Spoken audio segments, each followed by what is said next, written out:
அல்ஹம்துலில்லாஹ். வேலூர் அல் பாக்கியாத்து சாலிஹாத் தமிழக அரபு கல்லூரிகளின் தாய்மடி. தமிழகத்தின் பிரபல்ய கல்லூரிகள் எல்லாம் அண்ணல் ஆயிலா ரஹ்மத்துல்லாஹி அலைஹி அவர்களிடம் மண்டியிட்ட மாணவர்களால் உருவாக்கப்பட்ட பெருந்தலங்கள்.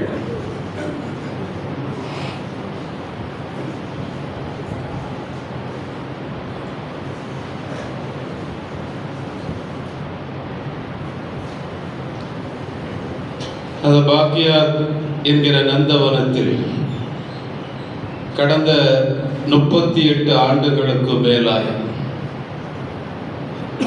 கர்ஜிக்கும் குரலில் மாணவர்களை சுண்டி இழுக்கும் வசீகர வார்த்தை கொண்டு மண்டியிடும் மாணவர்கள் தன்னை போல் மிளிர வேண்டும் என்கிற தயாள குணத்தை வாரி கொடுக்கும் ஒரு வள்ளல் பெருமகனார். வார்த்தைகளுக்காய் மற்றவர்களை வம்பிழுப்பதற்காய் சொல்லப்படுகிற வார்த்தைகள் அல்ல.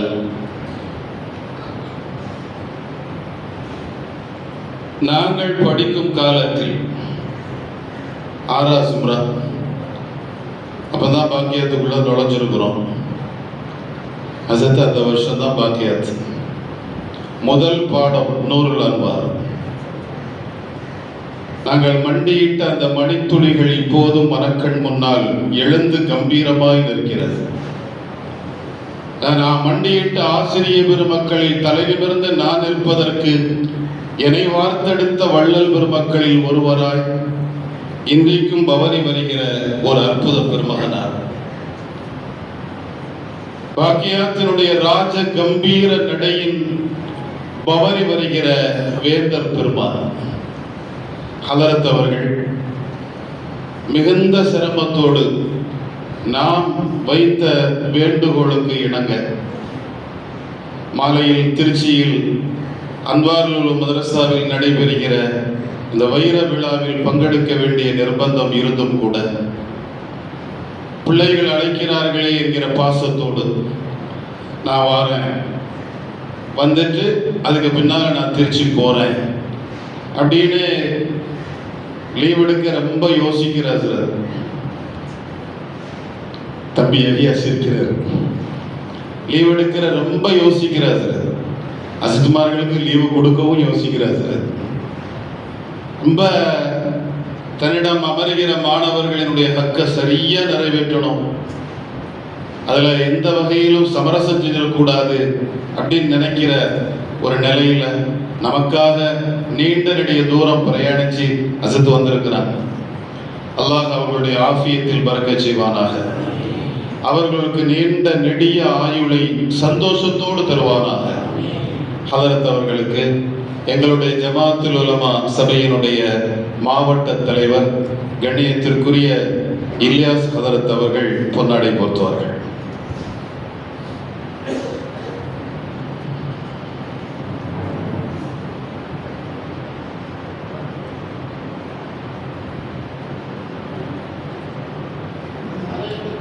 அல்லாஹு அக்பர்.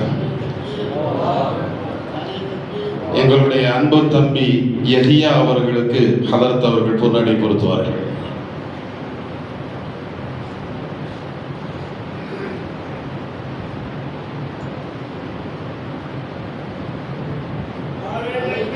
அல்லாஹு அக்பர்.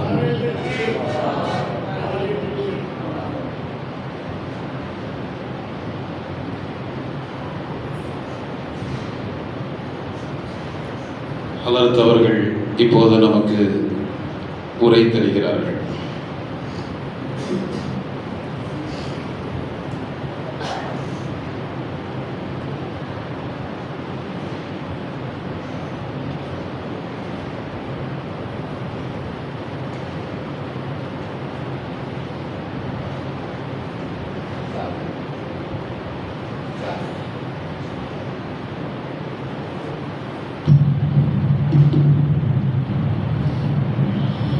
अस्सलामु अलैकुम वरहमतुल्लाहि वबरकातुहू.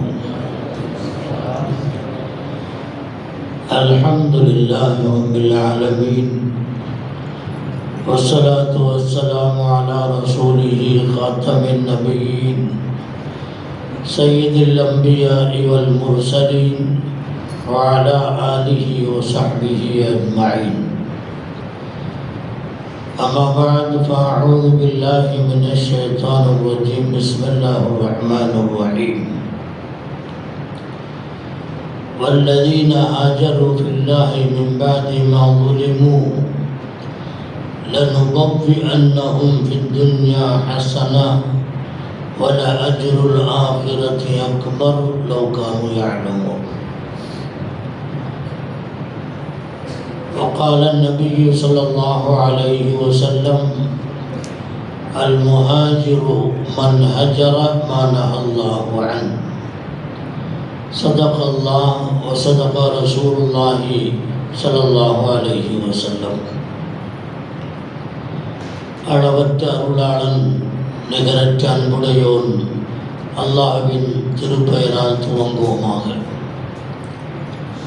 ஸலாத்தும் ஸலாமும் சய்யிதுல் அம்பியா சர்கார் தோ ஜஹான் ஷஃபீஉல் முத்னிபீன் முஹம்மதில் முஸ்தஃபா ஸல்லல்லாஹு அலைஹி வஸல்லம் அவர்கள் மீதும் அவர்களை பின்பற்றி வாழ்ந்த சஹாபாக்கள், தாபிஈன்கள், தபு தாபிஈன்கள், நல்லோர்கள், நாதாக்கள் அனைவரின் மீதும் உண்டாவதாக.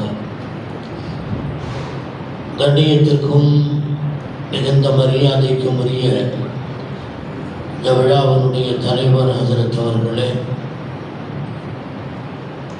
எனக்கு முன்னாலே உரைகள் ஆற்றி அமர்ந்திருக்கிற ஆலிம் பெருந்தகைகளே, ஜமாஅத்துல் உலமா சபையினுடைய பொறுப்பாளர்களே, தொலபாக்களே, பெரியோர்களே, அன்பு நிறைந்த சகோதரர்களே, எல்லாம் வல்ல அல்லாஹுவின் பேரருளால் 1448 ஹிஜ்ரி ஆண்டு தொடங்க இருக்கிற நிலையில் 1447ஆம் ஆண்டின் கடைசி விளிம்பில் நாம் இருந்து கொண்டிருக்கிறோம். அடுத்து வருகின்ற ஆண்டை பற்றியும் கடந்து போன ஆண்டை பற்றியும் நாம் சிந்திக்க கடமைப்பட்டிருக்கிறோம். ஹிஜ்ரத்தின் வழியாக இந்த பாடங்களை நாம் படிக்க வேண்டும். ஹிஜ்ரத் என்பது வெறுத்து ஒதுக்குவது என்ற அர்த்தத்தை அரபியில் கொடுக்கப்படுகிறது. வர்ருஜுஸ ஃபஹ்ஜுர் என்று அல்லாஹ் இந்த வார்த்தையை பயன்படுத்துகிறான். சிலை வணக்கத்தை, பெரும் பாவங்களை விட்டுவிடுங்கள். உங்களுடைய மனைவி உங்களுடைய சொல் கேளாத பெண்ணாக இருந்தால் வஹ்ஜுருஹுன்ன ஃபில் மலாஜிஇ, படுக்கையிலே அந்த பெண்களை வெறுத்து ஒதுக்குங்கள் என்று அல்லாஹ் சொல்லுகிறான். வெறுத்து ஒதுக்குவது என்ற அர்த்தத்தை இது தருகிறது. ஆனால் இதே வார்த்தையில் ஒரு அலிஃபு அதிகமாக வந்துவிட்டால், ஹஜர என்பதை ஹாஜர என்று சொல்லிவிட்டால் அதிலே இன்னொரு அர்த்தம் சேர்ந்து கிடைக்கிறது. ஒரு பொருளை இழந்துவிட்டு, ஒரு பொருளை விட்டுவிட்டு, வெறுத்துவிட்டு வேறொன்றின் பக்கம் அவன் இடம் பெயர்வது, புலன் பெயர்வது, இதற்கு ஹாஜர என்ற வார்த்தை பயன்படுத்தப்படுகிறது. ஹிஜ்ரத்தை பற்றி அல்லாஹ் சொல்லுகிற வார்த்தைகளில் எல்லாம் வமன் யுஹாஜிர் ஃபீ ஸபீலில்லாஹ் வல்லதீன ஹாஜரு மின் பஅதி மா ஸுலிமு, நான் இப்போது வாசித்த ஆயத்து, அநியாயங்கள் செய்யப்பட்டு, அநியாயங்கள் அக்கிரமங்களுக்கு உட்படுத்தப்பட்டு அப்பாவிகளாக இருக்கின்ற அந்த மக்கள் அல்லாஹ்வுக்காக வேண்டி தன்னுடைய நாட்டை இழந்து, தன்னுடைய சொத்துக்களை விட்டுவிட்டு, தன்னுடைய மனைவி மக்களை விட்டுவிட்டு தன்னுடைய எல்லா சுகங்களையும் உறவுகளையும் விட்டுவிட்டு அல்லாஹ்வுக்காக வேண்டி புலம்பெயர்ந்து வேறொரு இடத்திற்கு செல்லுகின்றார்கள் என்று சொன்னால் அல்லாஹ் சும்மா விட மாட்டான். அல்லாஹ்வுக்காக வேண்டி இத்தனையையும் இழக்கக்கூடியவர்களுக்கு அல்லாஹ் சொல்லுகிற அல்லாஹ் தருகின்ற வெகுமதி லனுபஃபி அன்னஹும் ஃபித் துன்யா ஹஸனா, உலகத்திலே அல்லாஹ் அவர்களுக்கு சிறந்த இடத்தை தருகிறான். ஹசன் பஸரி ரஹ்மத்துல்லாஹி அலைஹி அவர்கள் சொல்லுகின்றார்கள், ஹைருல் அமாகினி வ உம்தத்துல் புயூத், சிறந்த இடத்தை சிறந்த இல்லங்களை அல்லாஹ் அவர்களுக்கு துன்யாவிலே தருவான். ஆகிரத்திலே தருகின்ற வெகுமதி இதைவிட அதிகமான ஒன்று. இதற்குத்தான் ஹிஜ்ரத் என்ற வார்த்தையை சொல்லுகின்றோம். ஆக ஹாஜர என்ற வார்த்தை ஒரு நாட்டை விட்டு ஒரு இடத்தை விட்டு ஒதுக்கிவிட்டு எல்லா சுகங்களையும் இழந்துவிட்டு அல்லாஹ் ஒருவனுக்காக வேண்டி புலம்பெயர்ந்து நாடு விட்டு நாடு கடக்கின்றவர்கள் முஹாஜிர்கள். அவ்வருமன் ஹாஜர ஃபீ சபீலில்லாஹ், அல்லாஹ்வுடைய பாதையிலே முதலாக ஹிஜ்ரத் செய்தவர்கள் இப்ராஹிம் அலைஹிஸ்ஸலாம் அவர்கள் என்று வரலாறு சொல்லுகிறது. என்றாலும் கூட அதற்கு முன்னர் வாழ்ந்தவர்கள் கூட ஹிஜ்ரத் செய்திருக்கிறார்கள். தாங்கள் பணிபுரிகின்ற சேவை ஆற்றுகின்ற இடத்திலே இருக்க முடியாமல் போனால் அந்த இடத்தை விட்டு வேறு இடத்திற்கு புலம்பெயர்ந்திருக்கின்றார்கள். நபிமார்களும் சரி நல்லவர்களும் சரி. அஸ்ஹாபுல் கஹஃப் என்று சொல்லப்படுகிற குகைவாசிகள் அவர்கள் தங்களுடைய தீனின்படி வாழ முடியாது என்கிற நிலை ஏற்பட்ட போது அந்த இடத்தை விட்டு வேறு இடத்திற்கு செல்லுங்கள் என்று அல்லாஹ் உத்தரவிடுகிறான். அவர்களுக்கு ஒரு குகையை அல்லாஹ் ஏற்படுத்தினான் என்ற வரலாற்றை நாம் புரிந்து வைத்திருக்கிறோம். அவர்கள் செய்தது ஹிஜ்ரத் தான். யூனுஸ் அலைஹிஸ்ஸலாத்து வஸ்ஸலாம் அவர்கள் தாங்கள் பணிபுரிந்து கொண்டிருந்த இடத்தில் இருந்து வேறொரு இடத்திற்கு புலம்பெயர்ந்தார்களே, அதற்கு பெயரும் ஹிஜ்ரத் தான்.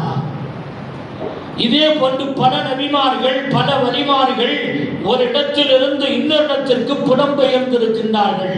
அந்த வகையிலே இப்ராஹிம் அலைஹிஸ்ஸலாத்து வஸ்ஸலாம் அவர்கள் நாம் எந்த மார்க்கத்தை பின்பற்ற வேண்டும் என்று அல்லாஹ்வால் நமக்கு உத்தரவிடப்பட்டிருக்கிறதோ அந்த நம்முடைய தலைவர் இப்ராஹிம் அலைஹிஸ்ஸலாத்து வஸ்ஸலாம் அவர்கள் கன்ஆனிலிருந்து ஈராக்கிலிருந்து புறப்பட்டு அவர்கள் ஷாம் வழியாக மக்காவுக்கு புலம்பெயர்ந்து வந்தார்கள்.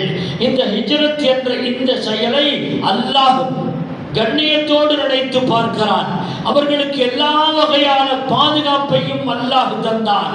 அந்த ஹிஜ்ரத்தினுடைய வழித்தடத்திலே தான் அங்கே இருக்கின்ற அரசன் அவர்களுடைய மனைவியான சாரா அம்மாவை பிடித்து வைத்து, பேரழகு படைத்தவளாக இருக்கிறாளே, இவளை நாம் அனுபவிக்க வேண்டும் என்று ஆசைப்பட்டு அவளை தனிமையாக கொண்டு போனான். இப்ராஹிம் அலைஹிஸ்ஸலாம் அவர்களே, நீங்க ஓரமா உட்காருங்க என்று சொல்லிவிட்டு இவர்களை தனிமையிலே கொண்டு போனான். கை வைக்க முயற்சித்தான், கையை நீட்டினான், மயங்கி விழுந்தான். எழுந்தான், மீண்டும் முயற்சித்தான், கையை நீட்டினான், மயங்கி விழுந்தான், மேலும் எழுந்தான். மூன்றாவது முறை கையை நீட்டினான், கெடுப்பதற்காக வேண்டி அவளை அனுபவிப்பதற்காக வேண்டி கையை நீட்டினான். மயங்கி விழுந்ததற்கு பிறகு எழுந்து நின்று சிந்திக்கிறான், இனி இவர்களை கை வைக்க கூடாது, ஏதோ ஒரு சக்தி இருக்கிறது என்று புரிகிறது. எனவே இவர்கள் கூட வந்த யார் என்பதை புரிந்து அவளை அழைத்து வர சொல்லி இப்ராஹிம் அலைஹிஸ்ஸலாம் அவர்களை நிறுத்தி, நான் இப்படி ஒரு தீய எண்ணத்திலே உங்களுடைய மனைவியை கை நீட்டினேன், நீங்கள் சகோதரி என்று சொன்னீர்கள், ஆனால் நான் புரிந்து கொண்டு அவளை அனுபவிக்க நினைத்தேன், ஏதோ ஒரு சக்தி என்னை தடுக்கிறது, நான் புரிந்து கொண்டேன், உங்களிடத்திலே ஏதோ ஒரு மகத்துவம் இருக்கிறது என்று சொல்லி அந்த சாராவையும் கொடுத்து கூட பணிப்பெண்ணாக ஒரு ஹாஜரா என்ற ஒரு பெண்ணையும் கொடுத்து வழி அனுப்பி வைத்தான் என்று வரலாறு சொல்லுகின்றது. ஹிஜ்ரத்தினுடைய பரக்கத்தினால் அல்லாஹ் ஜல்ல ஷானு வ தஆலா வழித்தடங்களிலே ஏற்பட்ட எல்லா இடர்களையும் தவிடுபொடியாக ஆக்கினான் என்பது வரலாற்றினுடைய சுருக்கம். அங்கிருந்து புறப்பட்டு ஷாம் என்று சொன்னால் சிரியா என்கின்றோம். இன்றைக்கு இருக்கின்ற சிரியா அல்ல, இன்றைக்கு இருக்கின்ற சிரியா, லெபனான், பலஸ்தீன், இவைகள் ஜோர்டான், இந்த நாடுகளையும் உள்ளடக்கியதான் அன்றைக்கு இருந்த ஷாம் நாடு என்பது. அந்த ஷாம் நாட்டுக்கு வந்தார்கள். லூத் அலைஹிஸ்ஸலாம் அவர்களை அங்கே சேவகம் செய்வதற்காக வேண்டி விட்டுவிட்டு தங்களுடைய குடும்பத்தை அழைத்து கொண்டு ஹாஜரா அம்மையாரோடு மக்காவுக்கு புலம்பெயர்ந்தார்கள். மக்காவிலே சென்று அவர்களை இருக்க வைத்துவிட்டு ஒரு கையிலே இருந்த குழந்தை இஸ்மாயில் அலைஹிஸ்ஸலாம் அவர்களையும் விட்டுவிட்டு அங்கிருந்து போனார்கள். ربنا إني أسكنت من ذريتي بواد غير ذي زرع عند بيتك المحرم. விளைச்சல் இல்லாத ஒரு பூமியில், பசுமை இல்லாத தண்ணீர் கிடைக்காத ஒரு பூமியில், விவசாயத்திற்கு உகந்த பூமி இல்லாத மலைப்பாங்கான இடத்தில் என்னுடைய மனைவி மக்களை விட்டு செல்லுகின்றேன். யா அல்லாஹ், எதற்காக வேண்டி? மஸ்ஜிதுக்கு பக்கத்திலே குடியமர்த்தினார் அவர்கள் ஒழுங்காக தொழுகுவார்கள் என்பதற்காக வேண்டி நான் மஸ்ஜிதுக்கு பக்கத்திலே குடியமர்த்தி விட்டு உன்னிடத்தில் ஒப்படைத்து விட்டு செல்லுகின்றேன் என்று புறப்பட்டார்கள். அவருடைய ஹிஜ்ரத்து பயணம் ஓயவில்லை, தொடர்ந்து பயணம் போய்கொண்டே இருந்தார்கள். அல்லாஹ் ஜல்ல ஷானுவ தஆலா செல்லுகின்ற இடங்களில் எல்லாம் அல்லாஹ் சலாமத்தை கொடுத்தான். நம்ரூதை எதிர்கொண்டார்கள், அல்லாஹ் சலாமத்தை கொடுத்தான். நரக நெருப்பிலே போட்டால் அல்லாஹ் சலாமத்தை கொடுத்தான். இந்த ஹிஜ்ரத்தினுடைய பலனாக அவர்களுடைய குடும்பத்திலே பல நூற்றுக்கணக்கான நபிமார்களை அல்லாஹ் உருவாக்கி தந்தான். ஒரு பரக்கத்தை இந்த ஹிஜ்ரத் நமக்கு பாடமாக தருகிறது. நபிகள் பெருமான் ஸல்லல்லாஹு அலைஹி வஸல்லம் அவர்கள் மக்காவில் இருந்து மதீனாவுக்கு புலம்பெயர்வது என்பது முஹர்ரமில் இருந்து தொடங்கியது. ரபியுல் அவ்வலிலே அது முடிவடைகிறது. ஒரு சொல்படி ரபியுல் அவ்வலின் தொடக்கத்தில் பெருமானார் ஸல்லல்லாஹு அலைஹி வஸல்லம் அவர்கள் மதீனாவிலே கால் பதித்தார்கள் என்று லமஸ்ஜிதுல் உஸ்ஸிஸ அலா தக்வா மின் அவ்வலி யௌமின் ஹக்கு அன் தகூம ஃபீஹி. தக்வாவின் அடிப்படையிலே கட்டப்பட்ட மஸ்ஜிதுல் குபா என்பது முதல் நாள் என்று சொல்லப்படுகிறது. முதல் நாள் என்பது எது? ரபியுல் அவ்வல் முதல் நாளா அல்லது முஹர்ரம் முதல் நாளா என்ற கருத்து வேறுபாட்டுக்கு இடையில் ரபியுல் அவ்வல் முதல் நாள் என்று சொல்லப்படுகிறது. ஆனால் பெரும்பாலானவருடைய கருத்துப்படி பெருமானார் ஸல்லல்லாஹு அலைஹி வஸல்லம் அவர்கள் மதீனாவுடைய எல்லைக்கு வந்தார்கள். ஆனால் மதீனாவின் உட்பகுதியிலே கால் எடுத்து வைக்கின்ற போது ரபியுல் அவ்வல் 12ஆம் நாள் திங்கட்கிழமை என்று அவர்கள் உள்ளே நுழைகின்றார்கள் என்று இப்னு இஸ்ஹாக் ரஹ்மத்துல்லாஹி அலைஹி அவர்கள் அறிவிக்கின்றார்கள். அங்கே ஒரு மஸ்ஜித் நிறுவப்படுகிறது. அதற்கு பின்னாலே தான் அவர்கள் குடியமர்த்தப்படுகின்றார்கள். மக்கள் தங்களுடைய சொந்த நாட்டை இழந்து போயிருக்கிறார்கள். முஹாஜிர் சாமிகள் சொத்து சுகங்களை இழந்து விட்டார்கள். கோடிக்கணக்கான சொத்துக்கு அதிபதியாக இருந்தவர்கள் கூட அனைத்தையும் துறந்து விட்டு துணிமணி இல்லாமல், உண்ண உணவில்லாமல், இருக்க இடமில்லாமல், உறவுகளை துறந்து, ஊரை துறந்து, பிறந்த பொன்னான பூமி, உலகத்திலேயே மிக சிறந்த இடம் என்று சொல்லப்படுகின்ற மக்கமா நகரத்தை விட்டு புலம்பெயர்ந்து மதீனாவுக்கு சென்றார்கள். சோகத்தோடு இருந்தார்கள். ஆனால் ஈமானிய பலம், அல்லாஹ்வின் மீது இருக்கிற நம்பிக்கை அவர்களுக்கு இன்னும் உத்வேகத்தை கொடுத்தது. மதீனாவுக்கு சென்றதற்கு பிறகு துஆ செய்தார்கள் மதீனாவுக்காக வேண்டி. யா அல்லாஹ், இந்த மதீனாவாசிகளுக்கு பரக்கத்தை தருவாயா. எப்படியெல்லாமோ இருந்த யஸ்ரிப் என்ற இடம் பரக்கத்து பொருந்திய இடமாக மாறியது. அல்லாஹும்ம பாரிக் லனா ஃபீ முத்தினா, அல்லாஹும்ம பாரிக் லனா ஃபீ சாஇனா, அல்லாஹும்ம பாரிக் லனா ஃபீ மதீனா, அல்லாஹும்ம யா அல்லாஹ், இந்த மக்களுக்கு இவருடைய அளவை, இவர்களுடைய நிறுவை, இவருடைய பொருள்கள் அனைத்திலையும் பரக்கத்து செய்வாயாக. இந்த பூமியில இருக்கின்ற மண்ணுக்கு துர்பத்து அர்லினா ஷிஃபாஉ மர்லினா பிரீகதி பாலினா, எங்களில் ஒருவருடைய உமிழ்நீருடன் கலந்து இந்த மதீனாவுடைய மண்ணில் சேர்ந்தால் அது நோய்களுக்கு நிவாரணமாக ஆகட்டும் என்று நபி அவர்கள் சொன்னார்கள். அதே போன்று அந்த மண் நோய் நிவாரணியாக ஆனது. செல்வம் கொழித்தது, மரங்கள் தழைத்தன, காலமெல்லாம் பழங்களை கொடுக்கின்ற மரங்கள் நிறைத்திருந்தன. அல்லாஹ் மதீனத்திலே பரக்கத்து செய்தான். ஹிஜ்ரத்தினுடைய பரக்கத்து தான். ஹிஜ்ரத் என்பது ஒரு வேலை, சாதாரண வேலை, சாதாரண ஒரு புலம்பெயர்தல் பயணம் என்று நினைக்காதீர்கள். அது ஒரு மகத்தான இபாதத்து. அந்த இபாதத் இஸ்லாத்தினுடைய அடித்தளம். பெருமானார் ஸல்லல்லாஹு அலைஹி வஸல்லம் அவர்கள் சொன்னார்கள், அந்த மதீனாவுக்கு வருவதற்கு முன்னாலேயே மதீனாவை பற்றி சொன்னார்கள். ஒஃபீஹா முஹம்மஜரி, நான் ஹிஜ்ரத் செய்து வருகின்ற இடம் இதுதான், நான் மரணித்து படுக்கின்ற இடம் இதுதான். ஒஃபீஹா மதுஜஹி, அதே போன்றுதான் நடந்தது. ஒபிஹா அஸ்ஸல் இஸ்லாம். இமாம் நூருத்தீன் சம்ஹூதி ரஹ்மத்துல்லாஹி அலைஹி அவர்கள் வஃபாவுல் வஃபா ஃபி அக்பாரி தாரில் முஸ்தஃபா என்ற கிரந்தத்திலே மதீனாவுடைய ஒவ்வொரு தெருவை பற்றியும் மிக துல்லியமாக தகவலை தரக்கூடிய இமாம் சம்ஹூதி ரஹ்மத்துல்லாஹி அலைஹி அவர்களுடைய கருத்துப்படி பெருமானார் ஸல்லல்லாஹு அலைஹி வஸல்லம் அவர்களுக்கு வந்ததற்கு பிறகுதான் வஹி அதிகமாக இறங்கியது, சட்டங்கள் அதிகமாக இறங்கின. வபிஹா அஸ்ஸல் இஸ்லாம், அங்கேதான் இஸ்லாம் கண்ணியத்தோடு வளர்ந்து வந்தது. அங்கிருந்துதான் லஹரத்தி ஷரீஅத்து, ஷரீஅத்துடைய சட்டங்கள் உலகம் முழுவதற்கும் வெளிப்பட்டன என்று அவர்கள் எழுதுகின்றார்கள். மதீனாவுடைய பரக்கத்து தான் இந்த உலகம் முழுவதும் இஸ்லாம் பரவியது. இஸ்லாம் வேக வேகமாக பரவியது. ஹிஜ்ரத்தினுடைய பரக்கத் என்று நான் சொல்லுவேன். ஹிஜ்ரத்தினால் மதீனா பரக்கத்தை பெற்றது, மதீனாவினால் இஸ்லாம் பரக்கத்தை பெற்றது, மதீனாவினால் உலகம் பரக்கத்தை பெற்றது, உலகம் இஸ்ஸத்தை கண்ணியத்தை பெற்றது. அந்த ஹிஜ்ரத்தை அல்லாஹ் கபூல் செய்தான். அதற்காக வேண்டி நடப்பது, அதற்காக வேண்டி பயணிப்பது, அதற்காக வேண்டி செலவு செய்வது, அதற்காக வேண்டி ஒட்டகைகள் வாங்குவது, இவைகளெல்லாம் இபாதத்தாக கருதப்பட்டன. பெருமானார் ஸல்லல்லாஹு அலைஹி வஸல்லம் அவர்களுக்கு ஹிஜ்ரத்தினுடைய உத்தரவு வருவதற்கு முன்னாலேயே தயார் நிலையில் இருந்தார்கள்.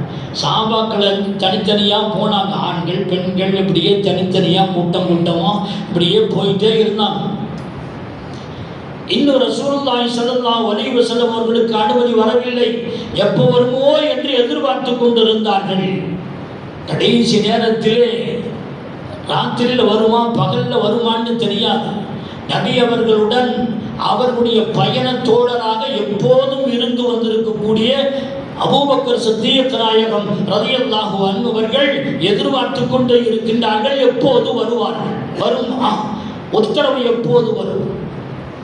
வந்தது உத்தரவு, நடுராத்திரியிலே வந்தது. பெருமானாருடைய வீட்டுக்கு சென்றார்கள். லேசாக கதவை தட்டினார்கள். பெருமானார் ஸல்லல்லாஹு அலைஹி வஸல்லம் அவர்கள் அபூபக்கருடைய வீட்டுக்கு சென்றார்கள். லேசாக கதவை தட்டினார்கள். உடனடியாக எழுந்து வந்து அபூபக்கர் ரலியல்லாஹு அன்ஹு பெருமானாரை அழைத்துக் கொள்ளுகிறார்கள். யா ரசூலல்லாஹ், இந்த நேரத்தில் இல்லை, உத்தரவு வந்து விட்டது, உங்களை அழைத்து கொண்டு செல்ல வேண்டும் என்று வந்தேன். நீங்க என்ன இந்த நேரத்தில் முடிச்சிருக்கிறீங்க என்று சொன்னபோது, யா ரசூலல்லாஹ், தங்களுக்கு ஹிஜ்ரத்தினுடைய உத்தரவு எந்த நேரத்தில் வரும் என்று தெரியாது. பகலிலும் வரலாம், ராத்திரியிலும் வரலாம். தாங்கள் வருகின்ற போது, நீங்கள் என்னுடைய வீட்டு கதவை தட்டுகிற போது நான் தூங்கிக் கொண்டிருந்தால் என்னுடைய வாசல் படியிலே தாங்கள் காத்திருக்க வேண்டிய ஒரு நிலை ஏற்பட்டுவிடக் கூடாது என்று பல நாட்களாக நான் கண்விழித்து காத்திருக்கிறேன் என்றார்கள் அபூபக்கர் சித்தீக் ரலியல்லாஹு அன்ஹு அவர்கள். இந்த நிலையில் பெருமானார் ஸல்லல்லாஹு அலைஹி வஸல்லம் அவர்கள் சரி புறப்படலாம் என்கிற போது, ஒரு ஒட்டகை வைத்திருக்கிறேன், உங்களுக்காக வேண்டி வைத்திருக்கிறேன் என்று பெருமானார் ஸல்லல்லாஹு அலைஹி வஸல்லம் அவர்களிடத்திலே அபூபக்கர் சித்தீக் ரலியல்லாஹு அன்ஹு அவர்கள் சொன்னார்கள். பெருமானார் சொன்னார்கள், இல்லை அபூபக்கரே, எனக்கு ஒட்டகை முதல்லையே ரெடி பண்ணிட்டேன் என்று சொன்னார்கள். இல்லை யா ரசூலல்லாஹ், எனக்கு ஒட்டகை இருக்கிறது, தங்களுக்கு ஒரு ஒட்டகை ரெடியாக வச்சிருக்கிறேன். பெருமானார் அவர்கள் சொன்னார்கள், இந்த ஹிஜ்ரத்துக்கு இந்த ஒட்டகையை வாங்குவது அதனுடைய பரக்கத்து அது எனக்கு கிடைக்க வேண்டாமா? எனவே நான் காசு கொடுத்து நான் வாங்கி இருக்கிறேன், அதில் நான் பயணிக்கின்றேன், நீங்கள் வாங்கியதிலே நீங்கள் பயணியுங்கள் என்று சொன்னார்கள். கடைசியாக பெருமானார் அவர்கள் வாங்கி வைத்த ஒட்டகத்திலே பயணம் செய்தார்கள். சொல்ல வருகிற காரணம் என்ன? அதற்கு ஒட்டகை வாங்குவது, ஹிஜ்ரத்துக்காக வேண்டி ஏதாவது ஒரு செலவை செய்வது கூட இபாதத்து, அதிலே பரக்கத்து இருந்தது.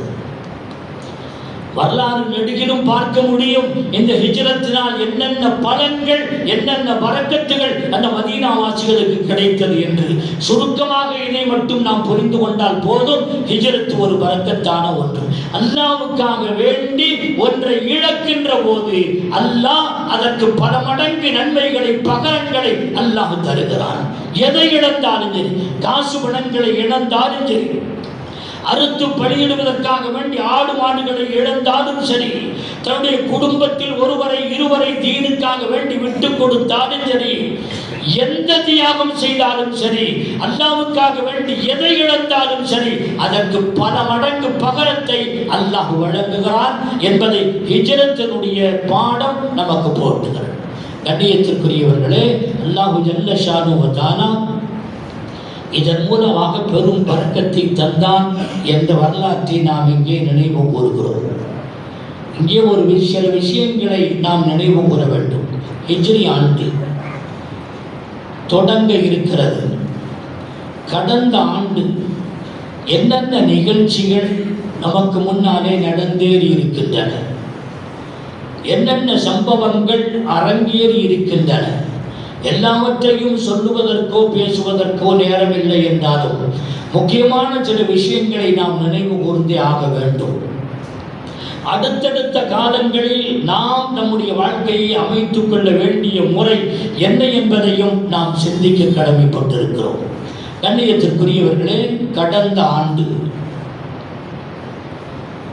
முஸ்லிம்களுடைய பொருளாதார முன்னேற்றம், கல்வி மற்றும் கலாச்சாரத்திலே முன்னேற்றம் நிச்சயம் இருந்திருக்கிறது என்பதிலே மாற்று கருத்து இல்லை. எல்லோருக்கும் இருப்பதை போல முஸ்லிம்களுக்கும் கலாச்சாரத்திலே, தொழில்நுட்பத்திலே பங்கு இருக்கிறது, முன்னேற்றம் இருக்கிறது, சந்தேகம் இல்லை.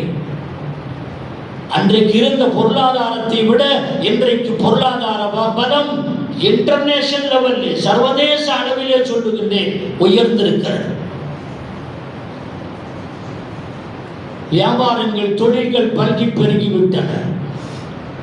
தொலைத்தொடர்பு சாதனங்கள் அதிகமாக இருக்கிற காரணத்தினாலே எந்த துறையும், எந்த தொழிலையும், எந்த வணிகத்தையும் மிக சுலபமாக கையில் அடக்கமாக பிடித்து கொண்டு எந்த நாட்டுடனும் தொடர்பு கொண்டு நம்முடைய வணிகத்தை விரிவாக்கம் செய்வதற்குண்டான எல்லா வழிகளும் இந்த காலத்தில் நாம் பார்த்து கொண்டிருக்கிறோம். குறிப்பாக சென்ற ஆண்டு நல்ல முன்னேற்றம் அடைந்திருக்கிறது.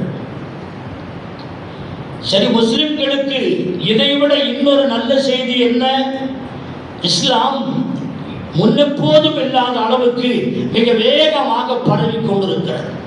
அதனுடைய பரவல் தன்மை மிக வேகமாக அடைந்திருக்கிறது, சந்தேகமே இல்லை. ஊடகங்கள் ஈர்த்தடிப்பு செய்யலாம், செய்திகளை மறைக்கலாம், யூத சக்திகள் அதை தடுத்து நிறுத்தலாம். ஆனால் உண்மை எப்போதும் மறையாதில்லையா? உலகம் கண்டு கொண்டிருக்கிறது.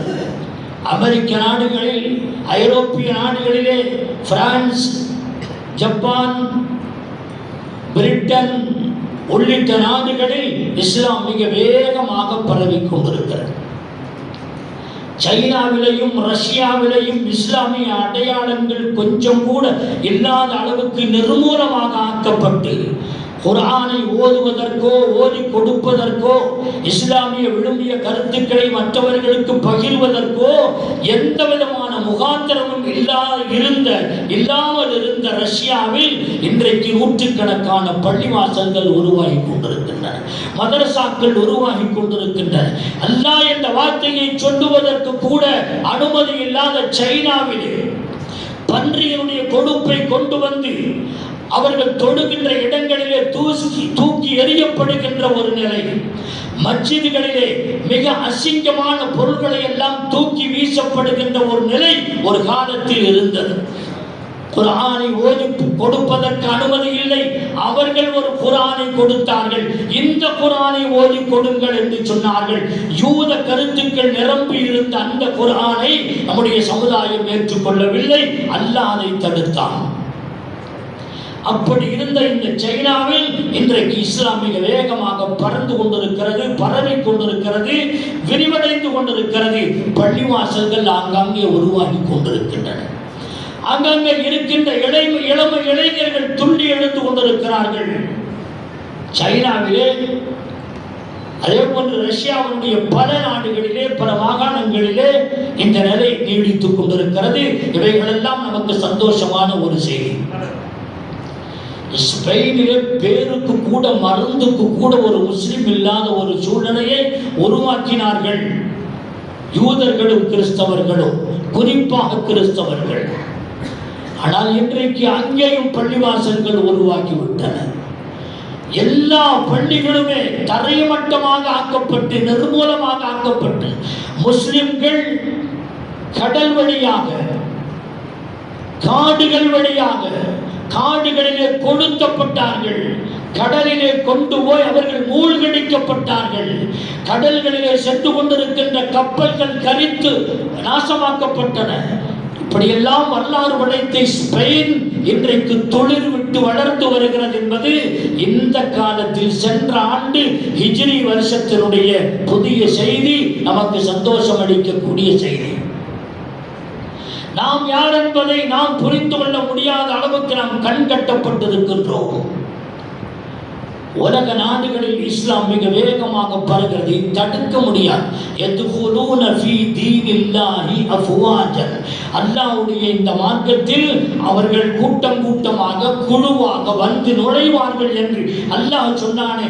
அந்த பரவல் தன்மை ஹிஜ்ரி 6ஆம் ஆண்டு ஹுதைபியா உடன்படிக்கைக்கு பின்னாலே தொடங்கி இன்று வரை அதனுடைய பரவல் தன்மை அதிகரித்துக் கொண்டிருக்கிறதே தவிர அது குறைந்த பாடில்லை. இவைகளெல்லாம் நமக்கு சந்தோஷத்தை தருகின்ற செய்திகள். அது மாத்திரமல்ல, நடந்த, இன்னும் நடந்து கொண்டிருக்கின்ற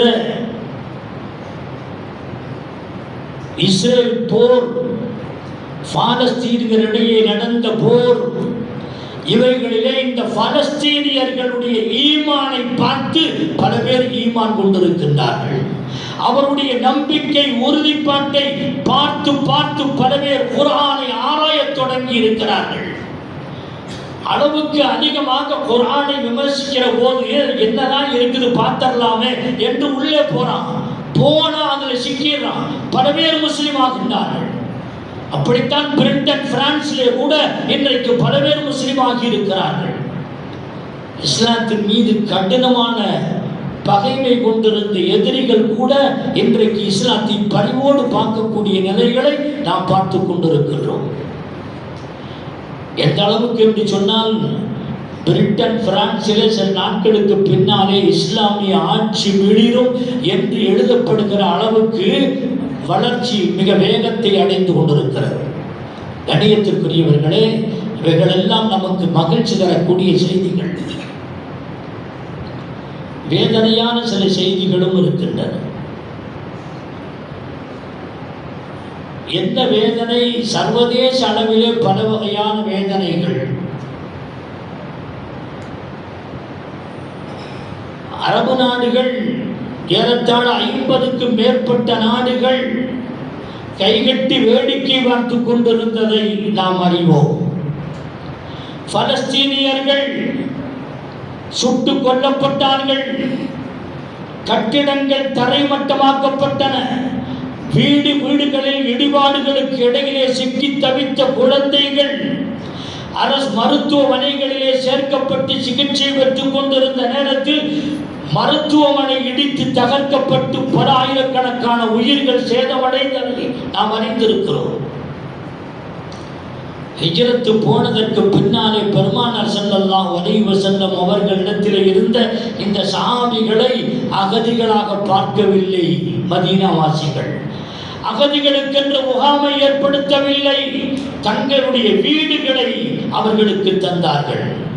அகதி முகாம் என்று மதீனாவிலே எங்காவது ஏற்படுத்தப்பட்டதாக வரலாறு உண்டா? எங்காவது பாருங்கள், கிடைக்காது. இன்றைக்கு பலஸ்தீனிலே சொந்த நாட்டிலேயே அகதிகளாக ஆகிவிட்டார்களே, அவர்களுக்கு இடம் கொடுங்கள் என்று சொன்னால் இல்லை, நாட்டினுடைய ஓரப்பகுதியிலே ஒரு இருண்ட இடத்திலே வறண்ட இடத்திலே அவர்கள் தங்க வைக்கப்பட்டால் அங்கேயும் வந்து குண்டு போடுகிறார். அங்கே மருந்துகள் சப்ளை செய்யப்படுகிற போது அந்த மருந்துகளை தடுத்து நிறுத்துகின்றான். மனிதாபிமானமற்ற இந்த இது போன்ற செயல்கள் அன்றாடம் நடந்து கொண்டிருந்தன. இன்றைக்கும் கொடுமைகள் கொடூரங்கள் நடைபெற்றுக் கொண்டுதான் இருக்கின்றன. இவைகளுக்கு இடையில் நமக்கு வழிகாட்டியாக இருந்து ஹமாஸனுடைய அரசியல் தலைவராக இருந்த இஸ்மாயில் ஹனியா என்று சொல்லப்படுகிற அற்புதமான ஒரு தீரர், ஒரு தலைவர், அவரை நாம் இழந்து விட்டோம். அவர் ஷஹீதாகிவிட்டார். தீனுக்காக வேண்டி, இஸ்லாத்திற்காக வேண்டி பாடுபட்ட அவர்களுடைய ஷஹாதத்தை அல்லாஹ் கபூல் செய்வானாக. இதை போன்று பலர்கள் உயிர் நீத்தார்கள், ஷஹீதானார்கள். லெபனானிலே சையத் ஹசன் நஸ்ருல்லா இராணுவ படையினுடைய தளபதியாக இருந்தவர்கள், இளைஞர்களுக்கு வழிகாட்டியாக இருந்தவர்.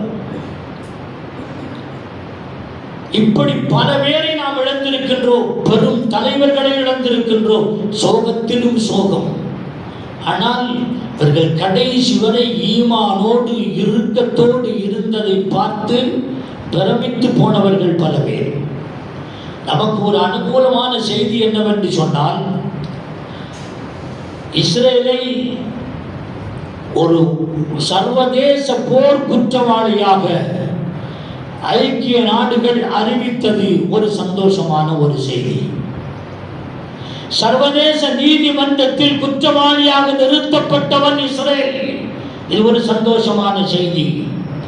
குர்ஆனை அவமதிக்க வேண்டும் என்று முயற்சித்த நேரத்தில் அவர்களை தடுத்து நிறுத்தி அதற்கென்று ஒரு கமிட்டி கூடி, சர்வதேச அளவிலே கமிட்டிகள் கூடி, எந்த ஒரு மதத்தினுடைய வேதத்தையும் அழிப்பதற்கு, அவமதிப்பதற்கு யாருக்கும் அதிகாரமில்லை, அது சர்வதேச குற்றம் என்று நீதிமன்றத்தால் உறுதி செய்யப்பட்டிருப்பது ஒரு சந்தோஷமான செய்தி. இதுக்கு மேல அவனாவது குர்ஆனை அவமதிச்சான்னா அவன் பெரிய குற்றவாளியாக கருதப்படுவான். கார்ட்டூன்கள் பதிப்பது, குர்ஆனை அவமதிப்பது, காலடியில் இட்டு மிதிப்பது, கிழித்து நெருப்பில் இட்டு கொளுத்துவது, இது போன்ற அவமரியாதைகள் நடந்து கொண்டிருந்த சூழ்நிலைகள் இப்படி ஒரு தீர்ப்பு, நல்ல ஒரு தீர்ப்பாக, மகிழ்ச்சிக்குரிய தீர்ப்பாக நாம் பார்க்கின்றோம். ஆனால் அது எத்தனை காலம் நடக்கும் என்று சொல்ல முடியாது.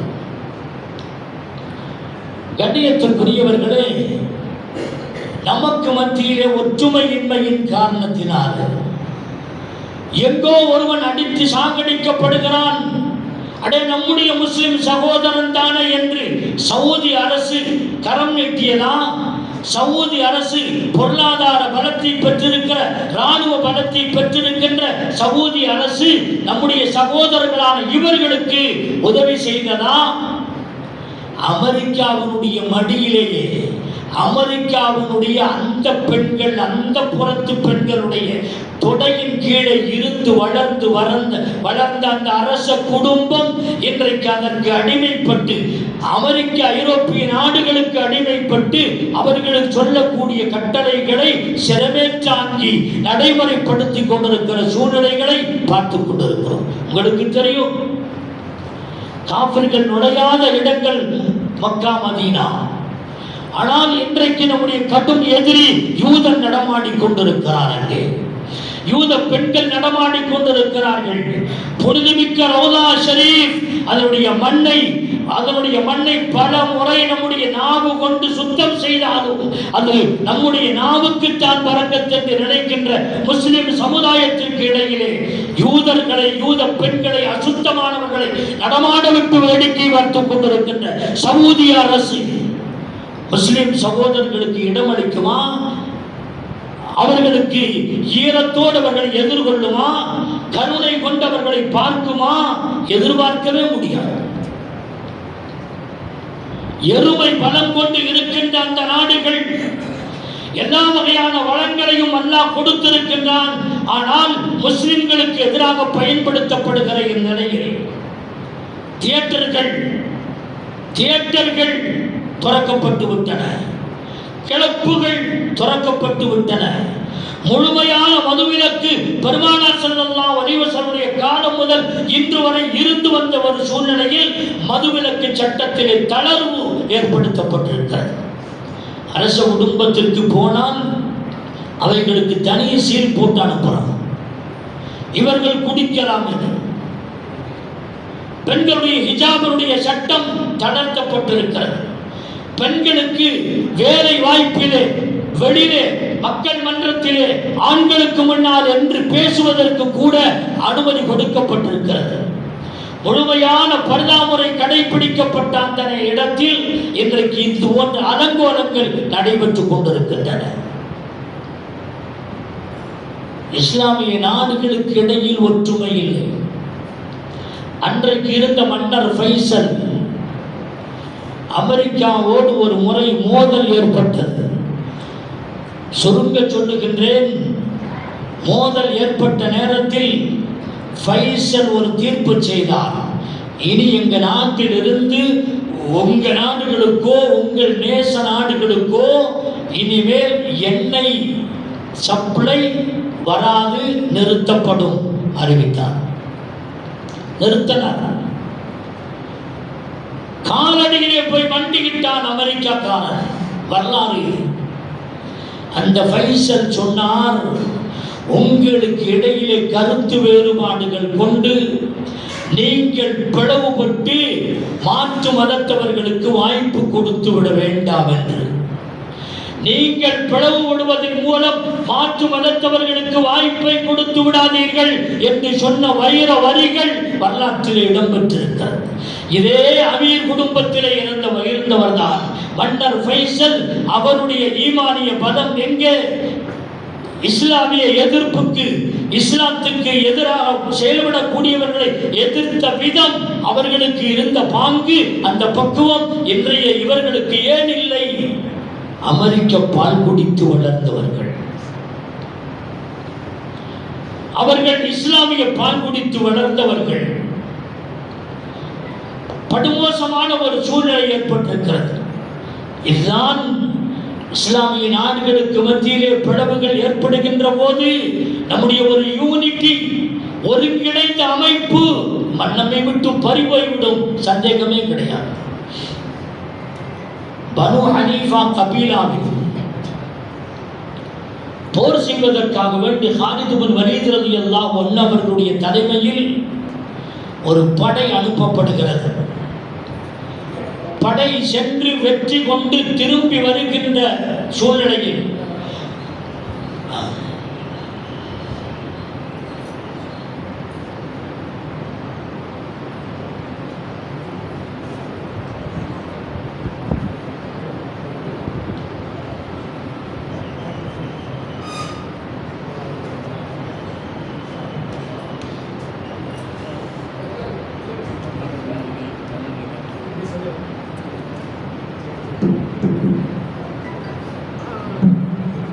صل على سيدنا محمد وعلى آل سيدنا محمد وبارك وسلم عليه.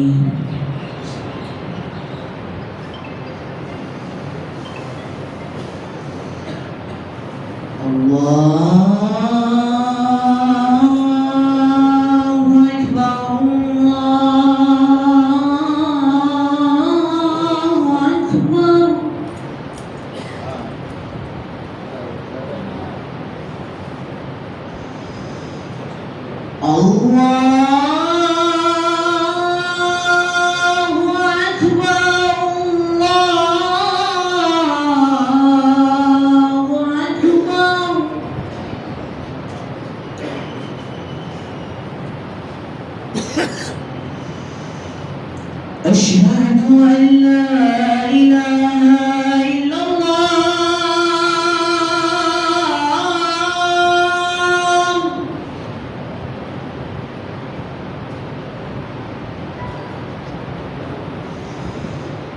أشهد أن لا إله إلا الله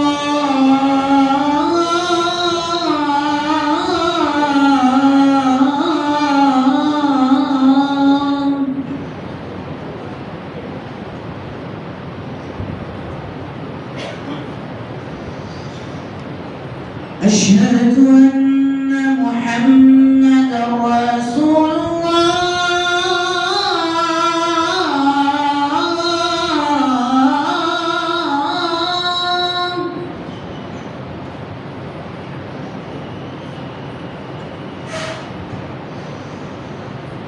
أشهد أن محمدا رسول الله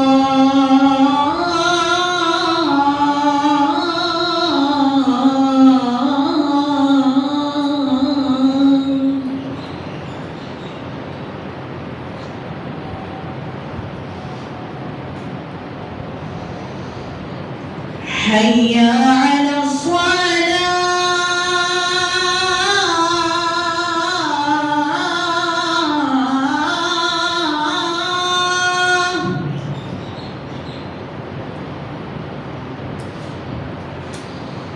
حي على الصلاة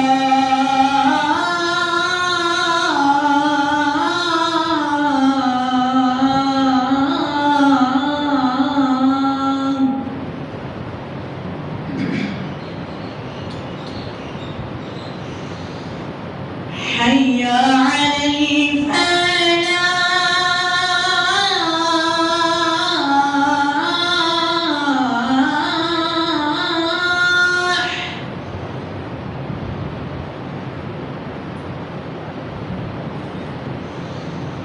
حي على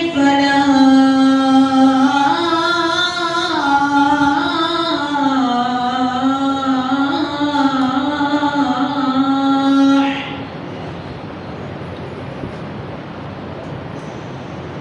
الله أكبر الله أكبر لا إله إلا الله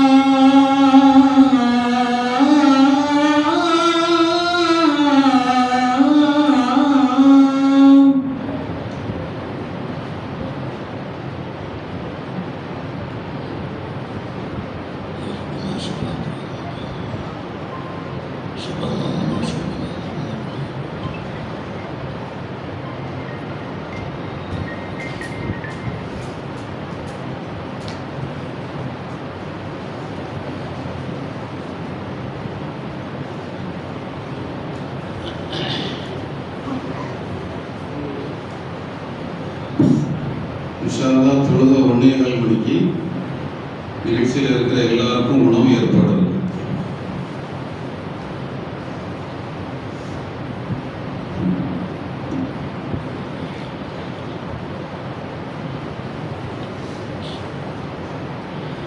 ஹாலித் இப்னு வலீத் ரலியல்லாஹு அன்ஹு அவர்கள்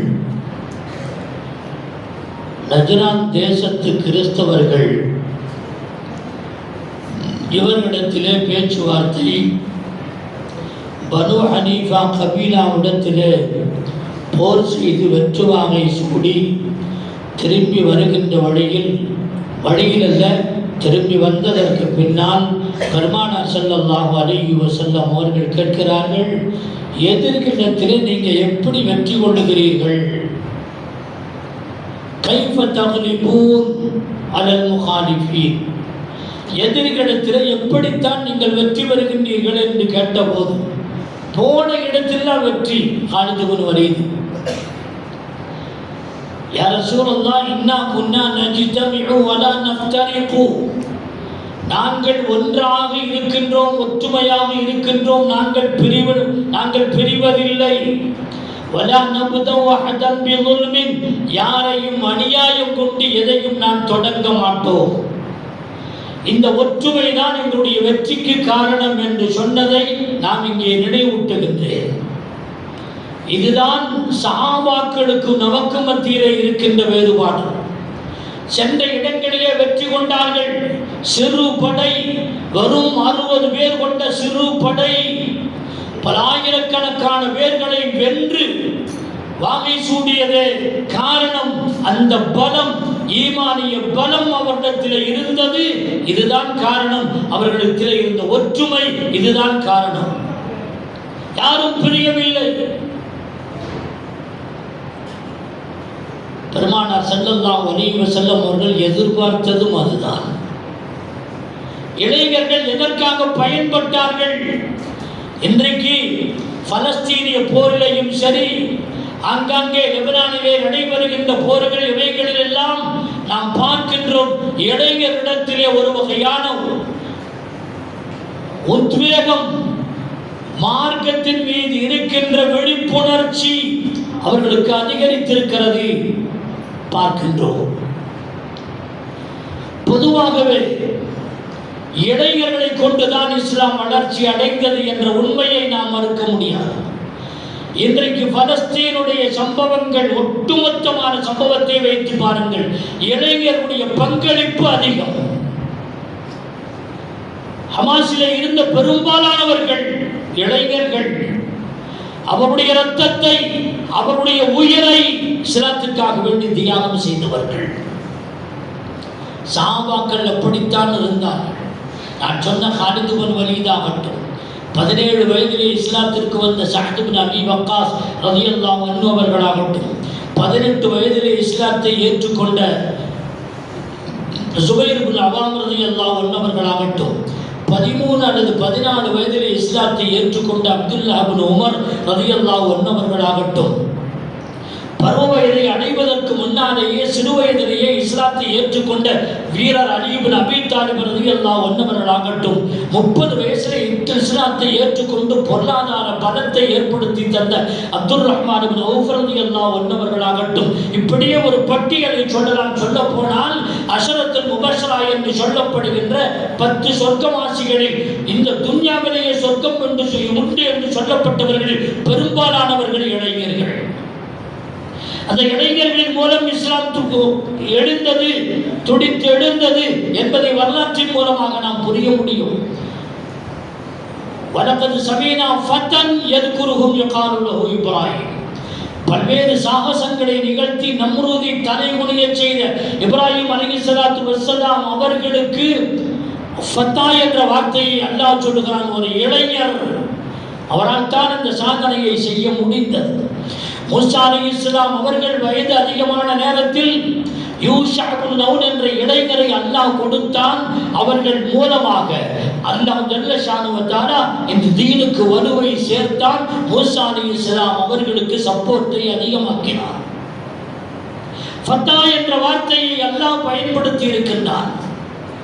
இஸ்லாத்திற்காக வேண்டி எதையும் இழக்க தயார் என்று சொல்லி நாட்டை துறந்தார்களே அஸ்ஹாபுல் கஹ்ஃபுகள், அவர்களை பற்றி இன்னஹும் ஃபித்யத்துன், இவர்கள் இளைஞர்கள், இவர்களுடைய ஈமானை அதிகமாக்கினோம் அல்லாஹ் சொல்லுகிறான். இளைஞர்கள் மூலமாக இஸ்லாம் வலுப்பெற்றது, இளைஞர்கள் மூலமாக இஸ்லாம் வெற்றி பெற்றது, இளைஞர்கள் மூலமாக இஸ்லாம் பரவல்தன்மையை அதிகரிக்க செய்தது. இது வரலாற்று உண்மை. இன்றைக்கு இருக்கிற இளைஞர்கள் மூலமாக இஸ்லாம் கேவலப்படுகிறது. குடிக்கிறான், விபச்சாரம் செய்கின்றான், அக்கிரமங்கள் புரிகின்றான், அனாச்சாரங்களை செய்கின்றான். இருக்கின்ற எல்லா அக்கிரமங்கள் அனாச்சாரங்களையும் அவன் தான் செய்கின்றான் என்கிற அளவுக்கு இன்றைக்கு ஆண்கள் இருந்தார்கள். இன்றைக்கு ஆண்களும் சரி, இளமை பெண்களும் சரி, அவளும் குடிக்கிறாள், அவளும் ஆட்டம் போடுகின்றாள், அவளும் ஆபாசத்திலே சிக்கி தவிக்கிறாள்.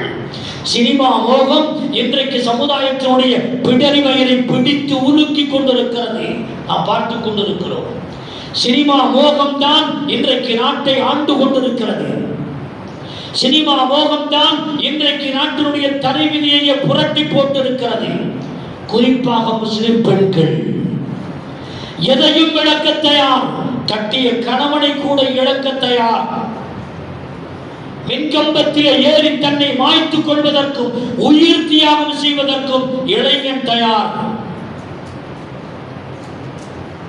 நிர்வாண கோலம், ஆபாச கோலம், அக்கிரமங்கள், அநியாயங்கள், குடி கும்மாட்டங்கள் எல்லாவற்றையுமே நாம் பார்த்து கொண்டிருக்கின்றோம். இளைஞர்கள், குறிப்பாக முஸ்லிம்களிலே குறிப்பாக பெண்கள். அன்றைக்கு இருந்தவர்கள் எங்கே? இன்றைக்கு நான் பேசிக் கொண்டிருக்கிற பலஸ்தீனிய இளைஞர்கள் எங்கே? இன்றைக்கு இருக்கிற இந்திய நம் நாட்டினுடைய இளைஞர்கள் எங்கே? சென்ற ஆண்டு நடந்தவைகளை நான் சொல்லிக் கொண்டிருக்கின்றேன். சென்ற ஹிஜ்ரி ஆண்டு இப்படியெல்லாம் நடைபெற்றிருக்கிறது. எனவே நமக்கு மத்தியிலே சரியான ஒரு அமைப்பை ஏற்படுத்தாமல் நாம் சர்வதேச அளவில் வெற்றி கொள்ள முடியவே முடியாது. எல்லா நாடுகளும் கைகட்டி வேடிக்கை பார்த்துக் கொண்டிருக்கிற நிலைகளை பார்த்துக் கொண்டிருக்கிறோம். நான் அதிகமாக பேச வேண்டும், ஆனால் நேரத்தினுடைய நெருக்கடியினால் சுருக்கி பேசிக் கொண்டிருக்கின்றேன். கண்ணியத்துக்குரியவர்களே, எனவே நமக்கு மத்தியிலே சின்ன சிறு பிரச்சனைகளில் உழன்று கொண்டிருக்காமல் எல்லோரும் சேர்ந்து செய்ய வேண்டிய பொதுவான விஷயங்களில் கைகோர்த்து சின்ன சிறு பிரச்சனைகளை முதலில் தள்ளிவிட்டு பொது பிரச்சனைகளிலே அணுக வேண்டிய முறையில் ஒற்றுமையோடு அணுகினால் மட்டுமே நாட்டின் தமிழ்நாடு அளவிலும் சரி, இந்திய தேசத்து அளவிலேயும் சரி, சர்வதேச அளவிலேயும் சரி நமக்கு வெற்றி கிடைக்கும். இல்லை என்று சொன்னால் கேவலத்தை, தோல்வியை நாம் அடைய வேண்டியது இருக்கும். அதான் இன்றைக்கு நடந்து கொண்டிருக்கிறது. பெருமானாருடைய நேசர்கள் இருந்தார்கள், சொர்க்கவாசிகள். மஹப்பத் என்பது நபி அவர்களுக்கு மட்டுமே என்று சொல்லி இருந்த நேசர்கள். யா ரசூலுல்லாஹ், இன்னைக்கு உங்க முகத்தை பார்த்து பார்த்து பரவசம் அடைகின்றோம், பசியை மறந்து விடுகிறோம். யா ரசூலுல்லாஹ், தாங்கள் சென்று விட்டால் நாங்கள் என்ன செய்வோம் என்று அவர்கள் சஹாபாக்கள் கேட்ட நேரத்தில் அம்ர் இப்னு ஆஸ் ரலியல்லாஹு அன்ஹு ஆறுதலுக்காக சொன்னார்கள். இருந்தாலும் உண்மைதான். அல் மர்ஹு மஅ மன் அஹப்ப, நீ யாரை நேசிக்கிறாயோ அவர்களுடன் நாளை இருப்பாய் என்று பெருமானார் ஸல்லல்லாஹு அலைஹி வஸல்லம் சொன்னார்களே, அதிலே என்ன கருத்து அடங்கி இருக்கிறது? என்னை நேசிக்கிறாயா, நீ என்னோடு சொர்க்கத்தில் இருப்பாய். நடிகனை நேசிக்கிறாயா, அவனோடு நீ நரகத்தில் இருப்பாய். நீ யாரை நேசிக்கிறாயோ அவனோடு தான் நீ இருப்பாய் என்ற கருத்தை பெருமானார் ஸல்லல்லாஹு அலைஹி வஸல்லம் அவர்கள் சொன்னார்கள். இன்றைக்கு சமூகம் எங்கே போய் கொண்டிருக்கிறது? இளைஞர்கள் எங்கே போய் கொண்டிருக்கிறார்கள்? ஜினாவுடைய அடித்தளமாக இருக்கக்கூடிய மொபைல் போனுடைய உபயோகம் இன்றைக்கு சோசியல் மீடியாவின் மூலமாக இஸ்லாத்தை, தீனை நாசப்படுத்திக் கொண்டிருக்கிற யாரும் இல்லை, நம்மை நாமே நாசப்படுத்திக் கொண்டிருக்கின்றோம். முஸ்லிம்களால் இந்த சமுதாயம் சீரழித்து கொண்டிருக்கிறது. கடந்த ஆண்டு நடந்தவைகள் பல நிகழ்ச்சிகள் நீங்கள் அறிந்திருக்கிறீர்கள். குடிப்பழக்கம் அதிகரித்துக் கொண்டே போகிறது. ஆணும் குடிக்கிறான், பெண்ணும் குடிக்கிறான், முஸ்லிம்களும் குடிக்கிறார்கள், காஃபிர்களும் குடிக்கின்றார்கள். குடிப்பழக்கம் அதிகமாகிக் கொண்டிருக்கிறது. இளமை எதற்கு பயன்பட வேண்டுமோ அதற்கு பயன்படாமல் எல்லாமோ பயன்படுகிறது என்பதை வேதனையோடு இந்த ஆண்டை பற்றி நாம் நினைத்து பார்க்கின்றோம். கண்ணியத்துக்குரியவர்களே, இந்தியாவை பொறுத்தவரையில் கடந்த ஆண்டு ஹிஜ்ரி ஆண்டில் நடைபெற்ற சில சோகங்கள், பொதுவாகவே ஒரு பொருளாதார முன்னேற்றம், தொழில்நுட்பத்திலே முன்னேற்றம், இவைகளெல்லாம் பரவலாக எல்லோருக்கும் இருப்பதை போன்றிருந்தாலும் முஸ்லிம் சமூகத்திற்கு இழைக்கப்படுகின்ற கொடுமைகள் இன்றைக்கும் நீடித்துக் கொண்டிருக்கின்றன. வக்ஃப் திருத்த சட்ட மசோதா சென்ற ஹிஜ்ரி ஆண்டிலேதான், சமீபத்திலேதான் அது அரங்கேறியது. பல்வேறு எதிர்ப்புகளுக்கு மத்தியிலே, அதிருப்திகளுக்கு மத்தியிலே அது எருமை படம் கொண்டு அது நிறைவேற்றப்பட்டிருக்கிறது. அதை பற்றியெல்லாம் நீங்கள் அறிந்திருக்கிறீர்கள். யாரோ அல்லாஹ்வுக்காக வேண்டி செய்த தியாகம், யாரோ எழுதி வைத்த வக்ஃப் சொத்துக்களை எவனோ வந்து ஆளுவதற்கு சட்டம் இயற்றப்படுகிறது. மனிதன் என்று சொல்லப்படுகின்ற மனித மிருகங்கள் அதற்கு ஒத்துவதி கொண்டிருக்கிற நிலைகளை பார்த்து கொண்டிருக்கிறோம். சென்ற ஆண்டுதான் இது அரங்கேறியது. இந்தியாவையே அது உலுக்கியது உங்களுக்கு தெரிந்திருக்கலாம். அங்கங்கே எதிர்ப்பு கூட்டங்கள் நடந்ததனால் இதை விளக்கி பேச வேண்டிய அவசியம் இல்லை. அல்லாஹ்வுக்கு சொந்தமான வக்ஃப் என்று சொன்னாலே ஸ்டாப் என்ற அர்த்தம் உங்களுக்கு எல்லாம் தெரியும். எல்லா இடத்திலையும் தவழ்ந்து கைமாறி கடைசியில் அல்லாஹ்வுடைய கையிலே வந்து ஸ்டாப் ஆகிவிட்டது. அதற்கு பெயர் தானே வக்ஃப்.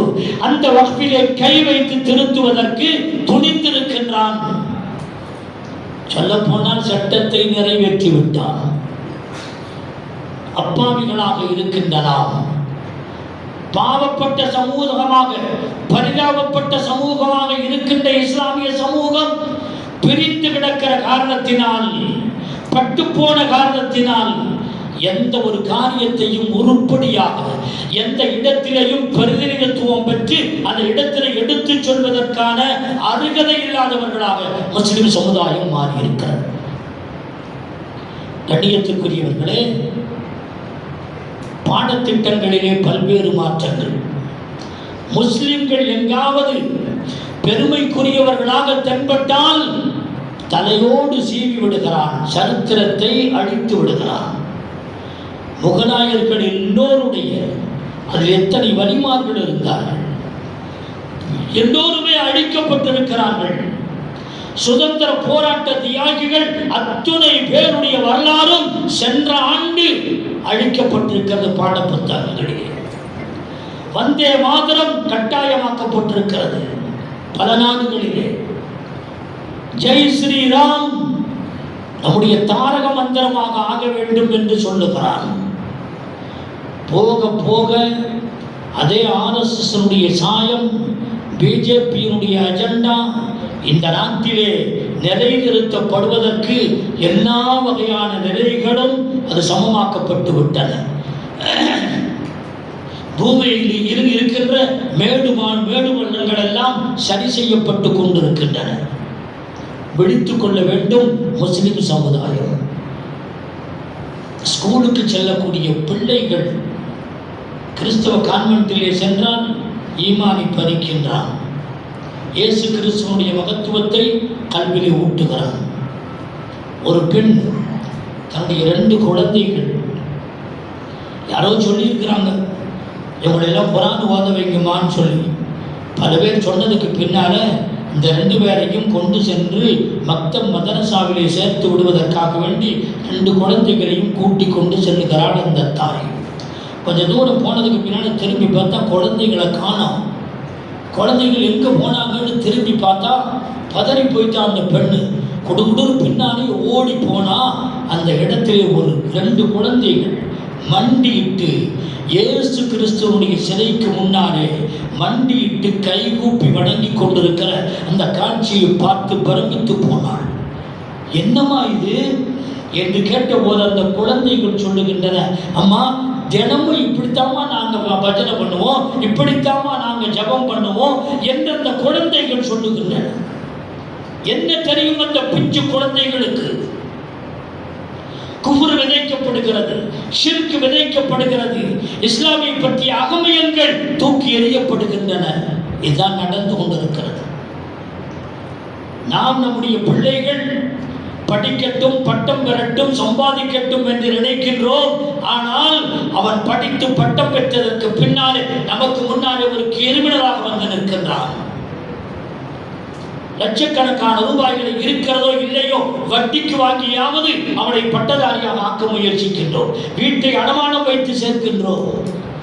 ஆனால் அவன் யாரோடு சேர்கின்றான்? அவனுடைய சேர்க்கை எப்படி இருக்கிறது? அவன் எதை வாசிக்கின்றான்? யாரிடத்திலே பழகுகின்றான்? பார்ப்பதில்லை. ஈமானை பாதுகாப்பதற்கு அவனுடைய கல்லூரியிலே, யூனிவர்சிட்டியிலே வழிவகைகள் உண்டா? கவனிப்பதில்லை. 5 நேரம் தொழுவதற்கான ஏற்பாடுகள் அங்கே இருக்கிறதா? அதை கவனிப்பதில்லை. ஜும்மா தொழுகிறானா இல்லையா? தேவையில்லை, கவனிப்பதில்லை. அப்படியே விட்டு அவன் எப்படியோ வளர்கிறான். கடைசியாக பெரும் கிரிமினலாக நமக்கு முன்னாலே வந்து நிற்கிறான்.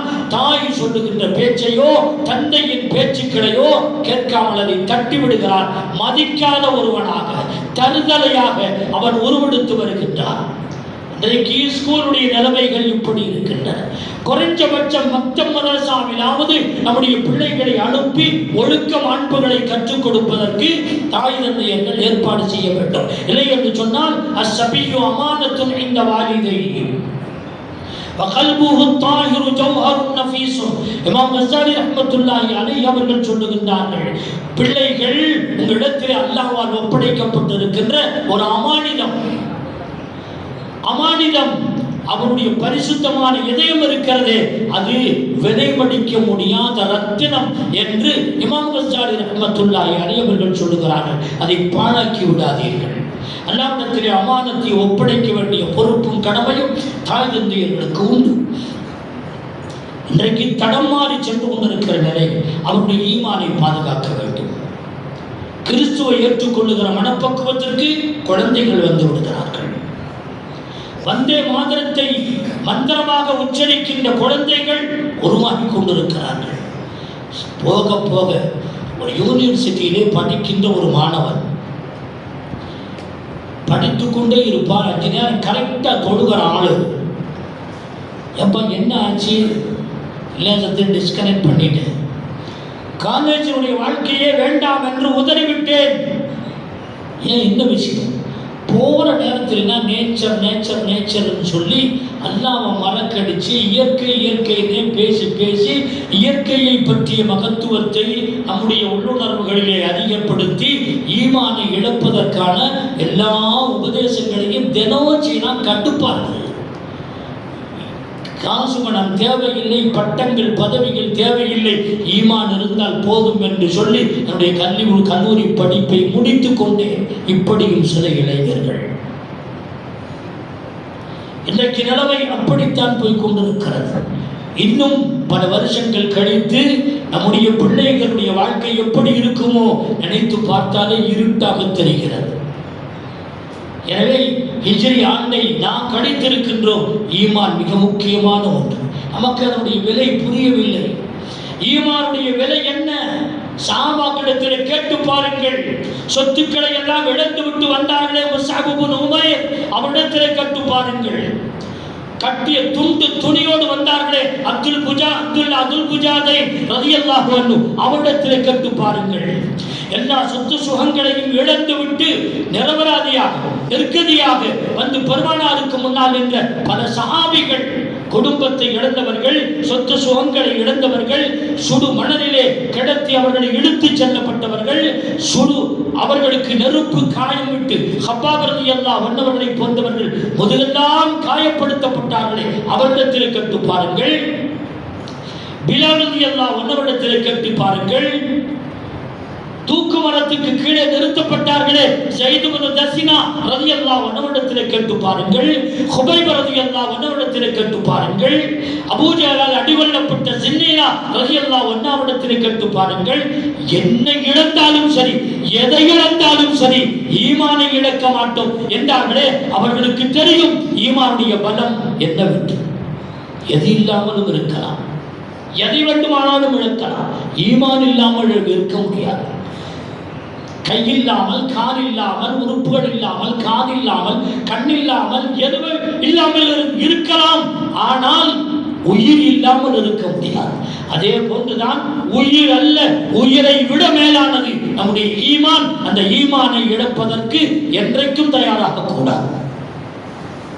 இந்திய நாட்டினுடைய அரசியல், இந்திய நாட்டினுடைய போக்கு நம்முடைய ஈமானை பறிப்பதற்கு கழுகாய் காத்து கொண்டிருக்கிற இன்றைய சூழ்நிலையில், இன்றைய இந்த ஹிஜ்ரி ஆண்டனுடைய எதிர்கொள்ளுகின்ற இந்த நேரத்தில் நாம் இதை முன்வைக்கின்றேன்.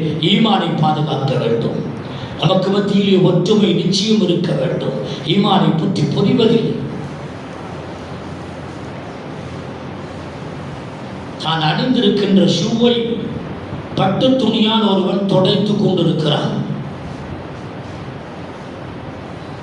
ஆனா போட்டிருக்கிற சட்டை சாதாரண கதர் சட்டை. பட்டு துணியால் தன்னுடைய ஷூவை துடைக்கிறான்.